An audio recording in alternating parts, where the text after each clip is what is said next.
This is Tweet Street Satirical Saltire, broadcasting to you for unoccupied Scotland, amplifying women's voices and saying women won't waste. This is Tweet Street Satirical Saltire, broadcasting to you for unoccupied Scotland, amplifying women's voices and saying women won't waste.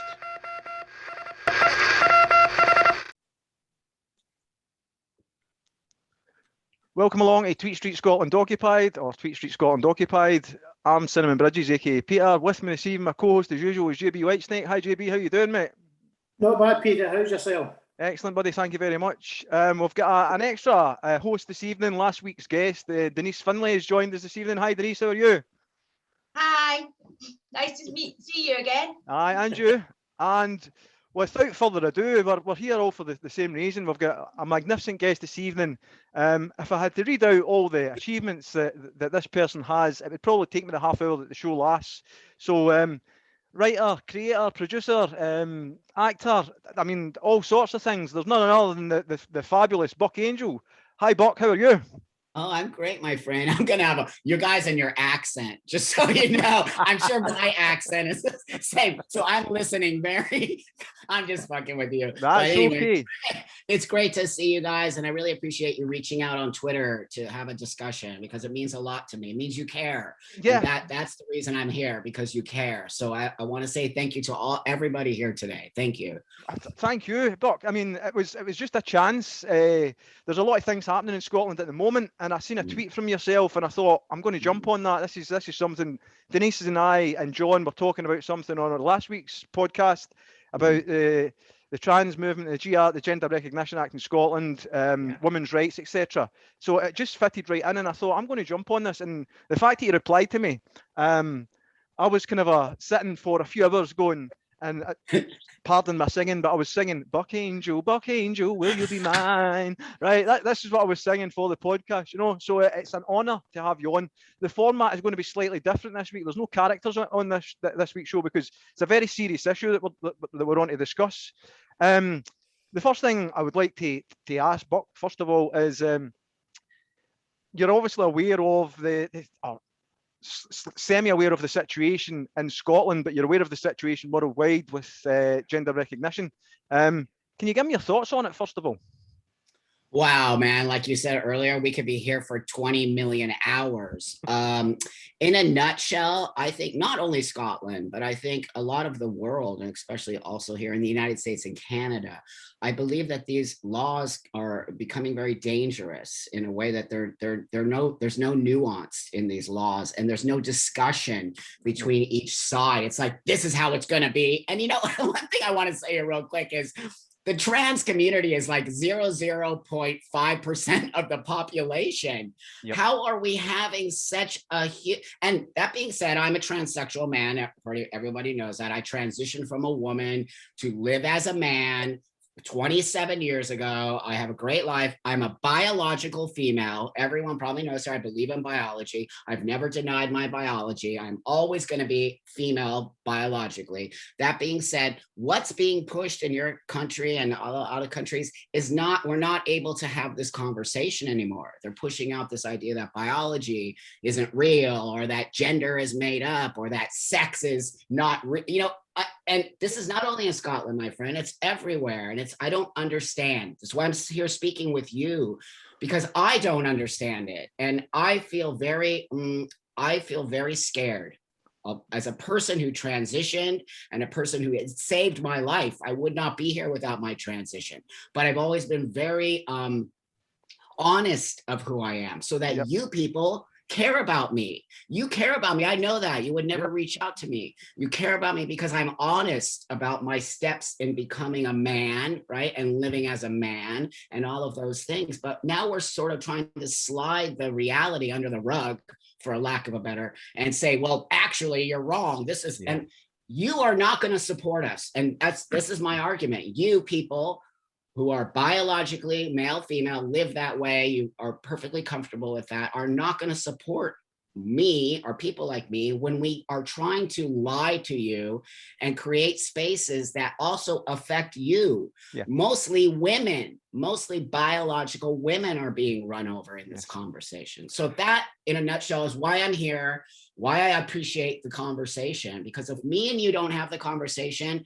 me and you will not, things will not change. They'll go from one side back to the other side, right? Back and back. Like a game of tennis completely, or a game of basketball to go with the American That's style. right. I mean, John and I started the podcast initially. We're pro Scotland, pro independence, Buck. We started this initially, and to be honest, I think we were a wee bit scared to kind of to touch on this conversation for the fear of being classed as misogynists or.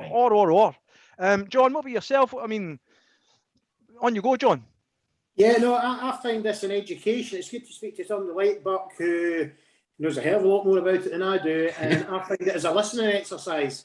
I've also got things that I'm interested in, things I want to know about, and things I don't know about.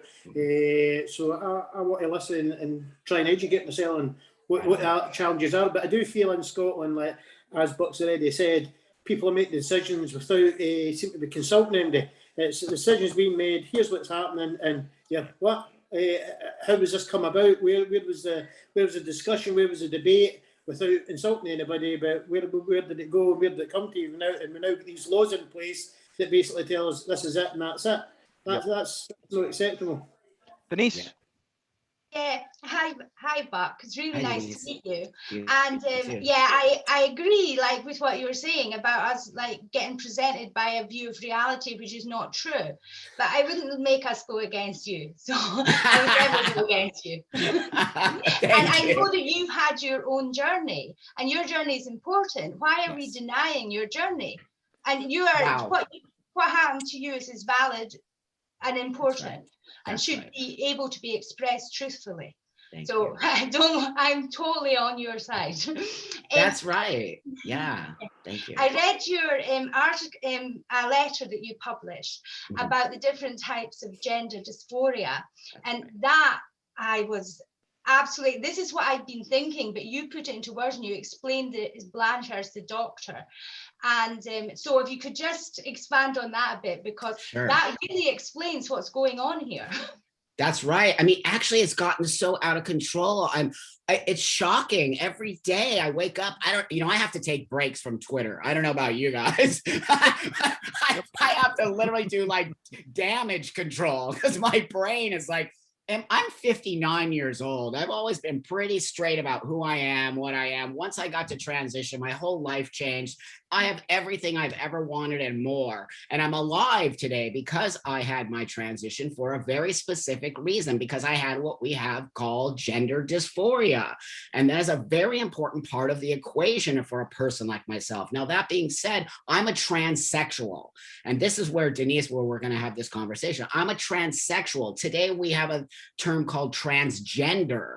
And transgender has been co-opted, as far as I'm concerned, to sort of replace my medical necessity transition. It was a medical necessity. I would not be here today. I tried suicide attempt twice. I was an alcoholic, a drug addict, homeless. I mean, that's a whole other story. I mean, by all odds, I should not be here. But it was that transition to physically change my being to look like a man and walk the world that way. So that's a transsexual person, somebody who just wants to look male or female, I want to be a part of the world with you people. I want to eat breakfast with you. I want to hang out. That's where I come from. I don't want us to be separated, and I don't want to encroach on your space. I don't want to say I'm a man. I'm not. I wasn't born that way. I don't want to encroach on that space. The same thing goes for a trans woman who's saying she's a woman. She's not a woman. She's a trans woman. And so what you said, my friend, is right. We are discounting our experience. My experience is different than your experience. Why are we discounting that? And also, if we discount that, we now discount the necessary means for me to get to the space I'm at. A transgender person now encompasses a wide variety of these ideas, which I don't, in no way, shape, or form am I against them. I just don't relate to them. That is not who I am. That is not where I come from. So I actually sort of brought the word transsexual back into the universe so that people like myself could say, hey, wait a minute, I'm not represented by TRAs. I don't even know what they're doing. And that's not my space. And, you know, you could equate it to a political party, right? So you're not going to go with that political party. You're going to go because they don't represent your beliefs. These people do not represent my beliefs, but they're very powerful.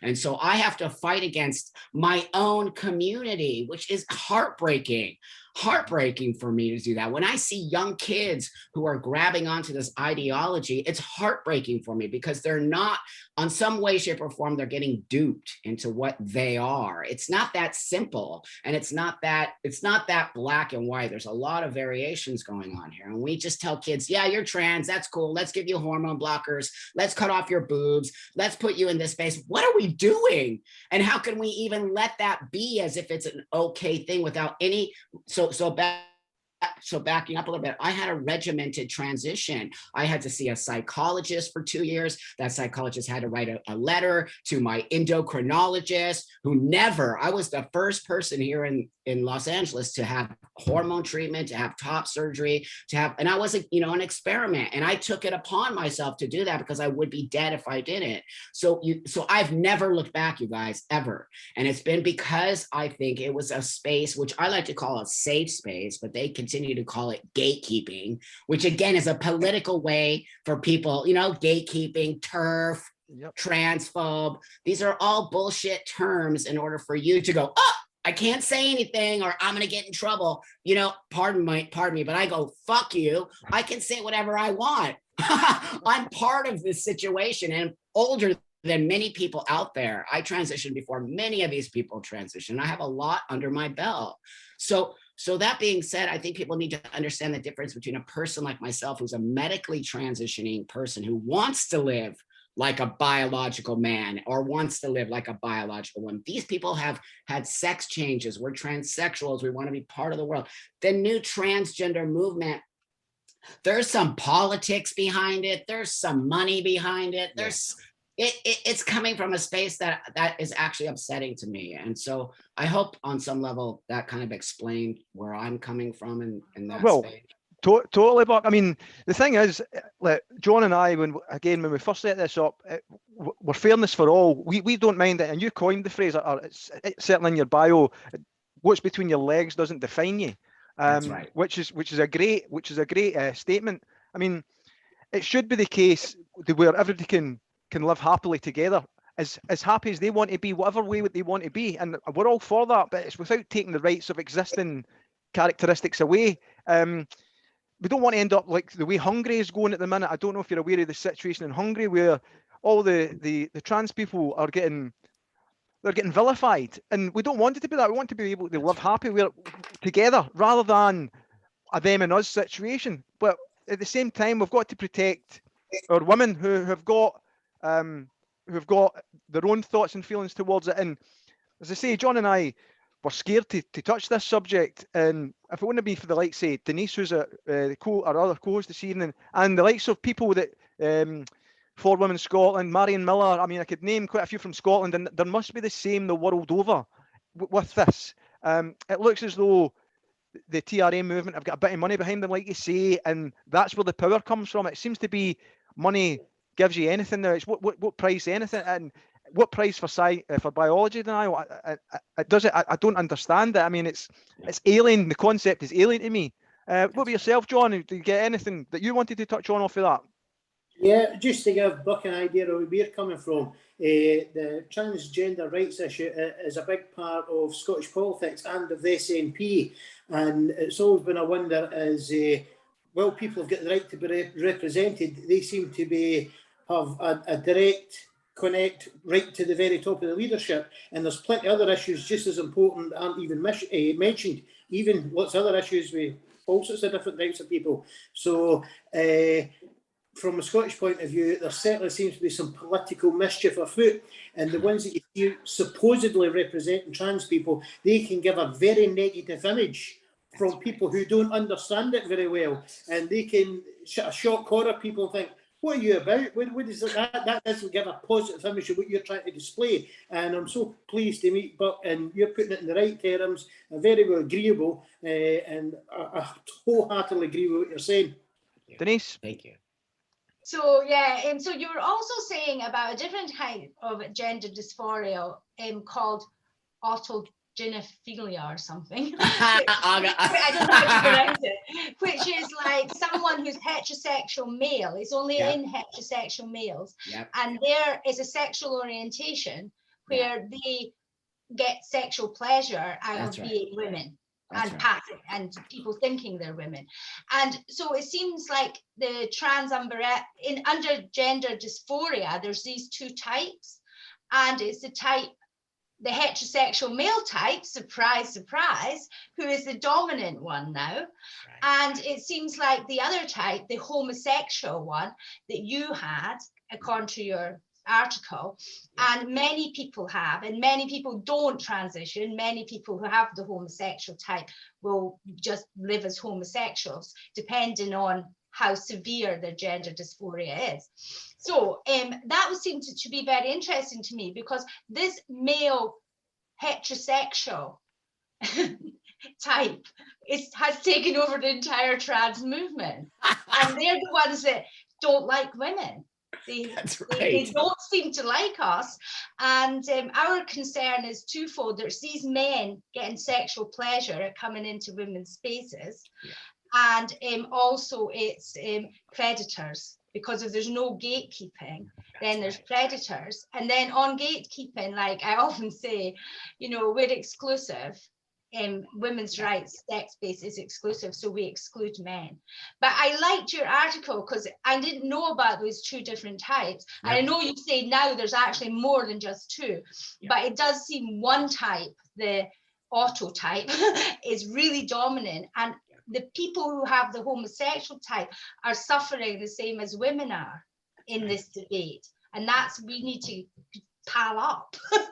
That's why I actually, I lived half of my life as a woman. I know it's kind of weird. Look at me. But I lived half my life as a woman. I was a fashion model. I traveled the world. I had all the same things that happen to women daily. I had to watch everywhere I walked. I got attacked by men. I had all of it. I know it. I have lived experience as a woman. It is different than wanting to be a woman or feeling like a woman. It's the same with these guys here. I don't know how it feels to be born as a man. I wasn't raised that way. I had to learn how to be a man, if that makes sense. I had to sort of, I used to study men when I was a girl. I used to watch how men, held their coffee cups like this, or, you know what I mean? How they stood to pee. That's so important to us. And I'm like, a lot of men actually sit and pee. So it's like these ideas of male and female. But then what we have now is this newer sort of situation happening. And that's where my eyes started to open when I said, wait a minute, who are these trans women who are dominating this conversation and not having any compassion for biological women? That was when my whole, everything, I have no hair, but my hair stood up. And I was like, this is not the trans women I know, because I have many trans women friends who understand where they're coming from and would never push on women the way this certain group of TRAs are calling you TERFs, or the way they attack J.K. Rowling, who's not transphobic. And I stand by that statement. She is not transphobic. She is a woman who has a feeling, who's expressing her feeling and saying, wait a minute, I want to have a conversation. Yet now her voice gets shut down. And I know that women's voices get shut down constantly on a daily basis. And so people need to understand, I'm coming from a different space. I see you women because I was in that woman's space. And it would be remiss of me not to be part of this situation and not say, hey, wait a minute, I'm tired of watching women get walked on like this. This is not okay. We need to come together and have the conversation. And if you're not willing to have the conversation, something's wrong. That's how I always look at it. If you're not willing to have a conversation with me, something's wrong. And they're not willing to have the conversation. They just say everybody's a transphobic or TERF. They call me transphobic. I'm a trans man. Like what? Yeah, I mean, that's the thing that I've noticed about it, Buck, that sticks out for me. I mean, I wasn't really aware of the full situation until I think it was about February time last year, when one of the Scottish MPs, Mary Black, took a transgender, sorry. It's okay. Drag queen. A drag queen, yep, I couldn't get that out there. A drag queen into a primary school to read out, allegedly to read out poems, etc. Yeah. However, I've got a school-age kid who wasn't primary 1 or primary 2, but I've got a school-age child, and it kind of it struck alarm bells for me, but without going too far into it, and I guess being ignorant to it, and then starting up this podcast, it's kind of this issue has been drawn to this podcast, so to speak, because of what's going on. So the one thing I would like to ask you, Buck, if you could have a 10-minute meeting with Nicola Sturgeon, who's the First Minister of Scotland and the current leader of the Scottish Government, what sort of chat would you have with her to make her aware? So right, I would say first off, nice to meet you, my friend. Let's sit down and have a cup of coffee and let me tell you my story. First, I would tell her my story and where I come from, how I struggled as a youth, how things didn't work out for me. Eventually, I had to transition, but I lived a life here without any medicine, without cutting my body up, without listening to other people. Remember, I was born in 1962, and which is a different era. There was no internet. My parents suffered with me, but what my parents did was listen to me. I was a tomboy, right? I think you might understand that term. It's like a little girl who likes to be a little boy. No big deal. Lots of boys are very feminine, whatever that means. But what happened was I grew sort of into myself eventually. I had struggle. Struggle is important. So I would say to her, we need to start understanding children need to struggle on some level. Human beings need to struggle on some level. You can't just give kids everything they want. And I'm more focused on children. I'll be honest with you. I'm not so much focused on these older people who are transitioning and whatever that is. They're adults. They can make those choices on their own. And if they make a mistake, then they're gonna have to deal with it. But I'm telling you that children's rights, I don't know in Scotland, are parents' rights being taken away from the children? Not quite at this moment. However, that's the route that we seem to be heading down, Buck. Would you agree with that, John? A lot of decisions have been taken to educate kids in school, whether consulting their parents at key times, that remains to be decided, and they're not taking in any religious connotations or beliefs that the family has themselves. They just want to sort of monoblock everybody into the same box. But yeah, that's right. Right there. You cannot put everybody in the same box, especially children. I have a 9-year-old boy. Okay, 9-year-old boy. Yes, I said boy. He's a boy. He doesn't want to be a girl. He's not trans. He's a boy. He plays all the games. I watch him. It's an actual natural thing to watch children be. So if he wanted to wear nail polish, I would just let him. Who cares? Or if he wanted to wear a wig today, I would let him. But what I would not do is medicalize my child. And so I would speak to her saying, look, we need to talk about this medicalization of children, having more of a diverse conversation. You need to have nuance. You can't just believe 0.5 people of the population. There's a whole other population of people out there. And we need to come to terms with what does it mean to have gender dysphoria? What does it mean to feel trans? This is a really big part of the conversation I'm going to tell you here. I don't live as a trans person. I never wanted to be trans. That was so far from, I wanted to be a man.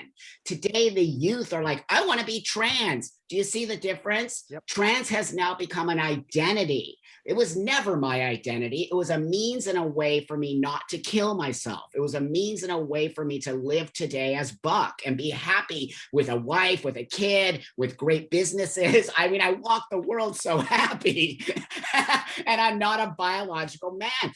This is what I want them to see. I don't want them to see those angry, crazy people that are ripping stuff down because they want their rights. First off, that's not how things are changed. Secondly, if your government changes these laws to be so, it's going to kill your country. People are going to go in an uproar. They're going to freak out because it's not right, because there's no nuance there. It's like now everyone's trans and we need to have a conversation and slowly change these laws. Yes. Totally agree. Denise?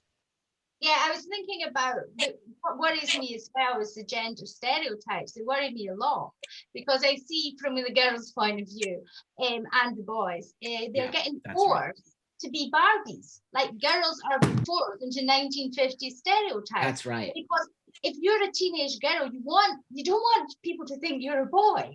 That's so right. You're going to not do science and you're going to dress and have all what you're seeing is like the Barbie, and you're not getting a chance to be a tomboy. And loads of girls are tomboys and they enjoy being tomboys. That's right. And so I see like it's regressive 1950s stereotypes putting women back in the kitchen basically, and back in the caring professions and out of the man's world. And I also think it's very bad for the boys as well. That's right. When we were growing up, we used to really fancy the boys that had the makeup and the long curly hair. Remember the flowery smock things? And and beads. Oh, we fancied them. That was how you got a girl when I was young.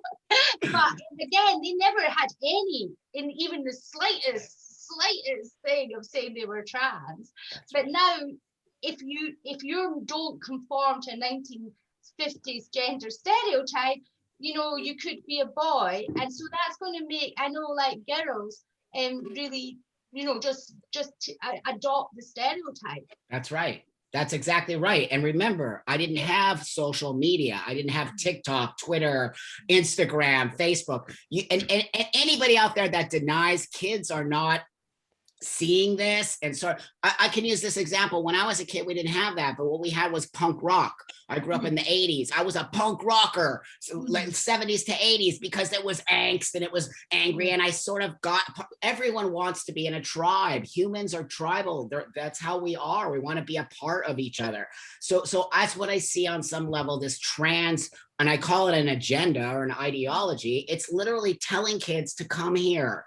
I tell kids, you don't want to be trans. I have to shoot testosterone in my body for the rest of my life. There are certain things I have to do forever. I don't know how long I'm going to live. I've already had many medical problems with a long-term 27 years of testosterone in my body, which is a biological female body. There are problems that are happening to me. Are we discussing long-term use? No, we're not. Are we discussing when we start medicalizing a child, that child will now be medicalized for the rest of their life?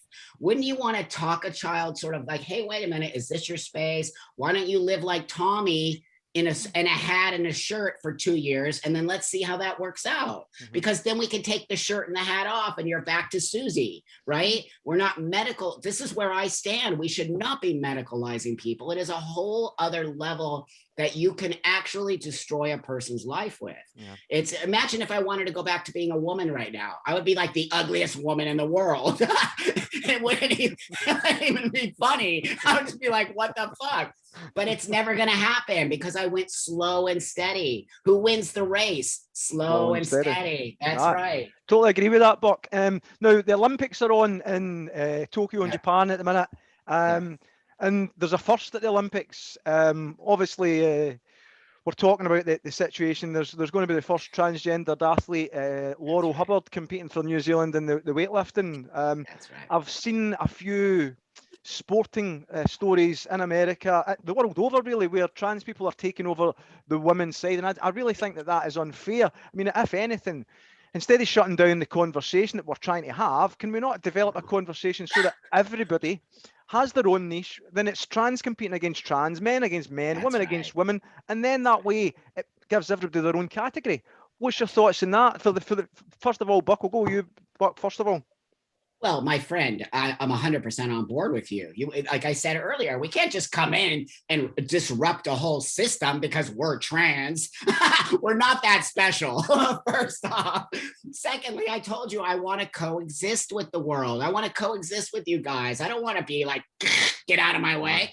This is the problem and why people are pissed off about it, because the trans women And if you notice in the conversation, who's mostly part of the conversation? Trans women. Yep. Guys like me get a voice on very few platforms because the women are the trans women are dominating the conversation. So that being said, I do think it's unfair, and I'm very open about that, and the whole world knows that, and that's why I get called transphobic, because I was a professional athlete as a woman, and I understand what fair means. That's why they have weight categories. That's why they have sex categories. It's an actual real thing. It's reality.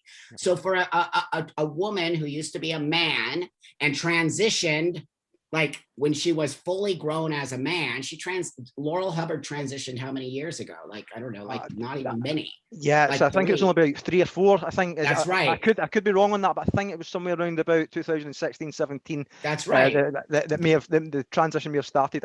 Again, no expert on it. It's not something that I've studied. It's just something I've read. I think you're right. Yeah. Right. Well, we're almost at the end of the show. John, I would like to ask, is there anything specific you want to ask Buck? Any questions that you've got there you want to ask him? No, I think you actually said a lot, and actually I appreciate him coming on, and I've actually learned a lot from Buck today, and it's been enlightening speaking to you. Thank you. And I thank you for your honesty and being forthright. It's a pleasure. Denise. Thank you, my friend. Yeah. Oh, it's been fantastic meeting you. I have seen you on Twitter. I've seen quite a lot of pictures of you and things as well. So I really appreciate your point of view, because what we don't hear is trans voices of the people that change their bodies. And one of the things you're saying is quite actually hard to know what term you can use to differentiate. You know, so you're saying the term is transsexual. That's right. It's good to hear these people's voices, because nearly all the people I know are supportive of women's rights as well. That's right. Whether they're male to female or female to male, they tend to support women's rights, but they're being drowned out by others. That's right. That's right. You guys know Debbie Hayton, I think her name. She's in the UK. Yes. She's amazing. She's amazing. She's a very important person to our cause. We also have a cause. We have a cause to save the children. Most all of us at our age who've transitioned, who live very truthfully who we are, we care about the youth, and we care about the youth being, now we have a thing called detransitioners. You all know. Yes. I mean, that in itself, that's who the people in your government should see. You need to start showing them detransitioners. And if you need my help with anything, you contact me, because I will even try to come to Scotland after COVID is a little less. I'm not kidding.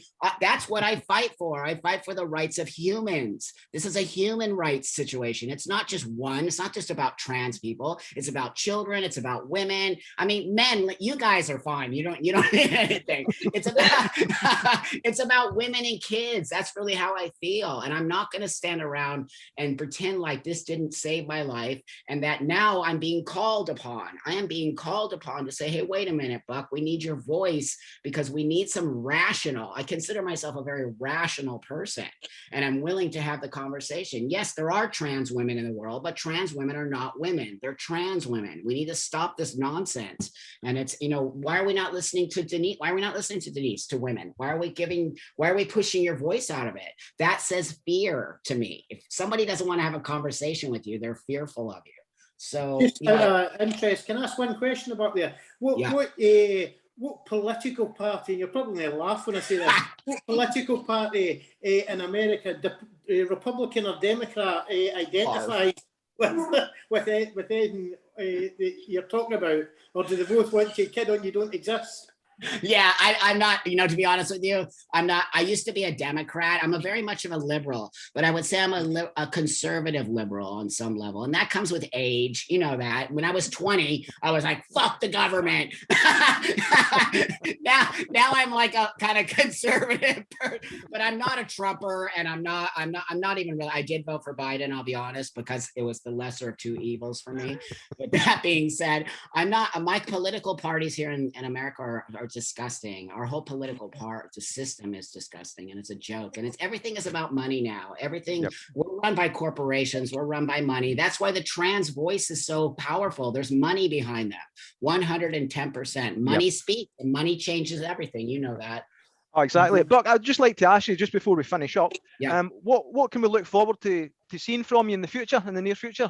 Yeah, right on, my friend. So right now I'm writing my book because I really feel it's important to write my book. I think it's the perfect time because my voice is a voice on some level that I think a lot of parents can see where I came from and what my parents who struggled came to a realization and how you have to do it. I think parents are being pushed into a space that they're scared. You know, I have a parent I work with here, and the parent said to me the other day, I'm scared shitless of these hormone blockers, yet they have their child on hormone blockers. Can you imagine? So I'm really writing my book and just really keeping my voice out there and really trying to be open to you. Thank you so much for reaching out to me. It actually means so much to me that you heard me and that you care enough to have a conversation. That's why you're not, anyone ever calls you transphobic, any of you come to me because you're far from transphobic when you have a person like me on your show. And that's all. I just want to tell you that I appreciate you guys a lot.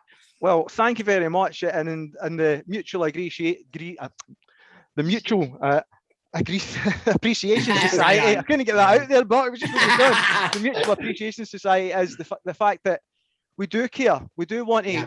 There is a space for everyone, but that's right. If we talk to each other, we'll understand each other better, and we can find out what shape the space is and how everybody fits into it. That's right. So from Tweet Street Scotland Occupied, from myself, Cinnamon Bridges, from JB Whitesnake, from Denise Finlay, thank you very much, BuckAngel. All the best for the future, and we're looking out for your book when it's released.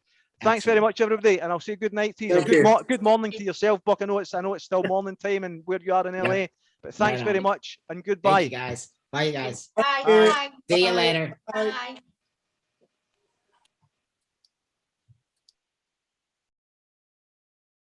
So I've just finished a fantastic recording, a Tweet Street Scotland Occupied podcast with a fantastic guest, BuckAngel.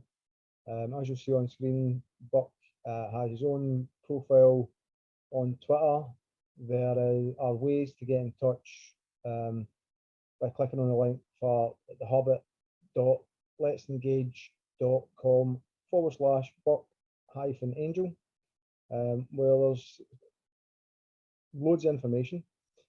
He also has loads of products available, t-shirts, hats, amongst other things. Some of the things that you could be looking at are biological male t-shirts like this, tranny, trans male, trans female, BuckAngel. This one here in particular is very interesting, BuckAngel. So be sure to give his wee site a visit. And we hope you enjoyed the podcast. Have a nice evening.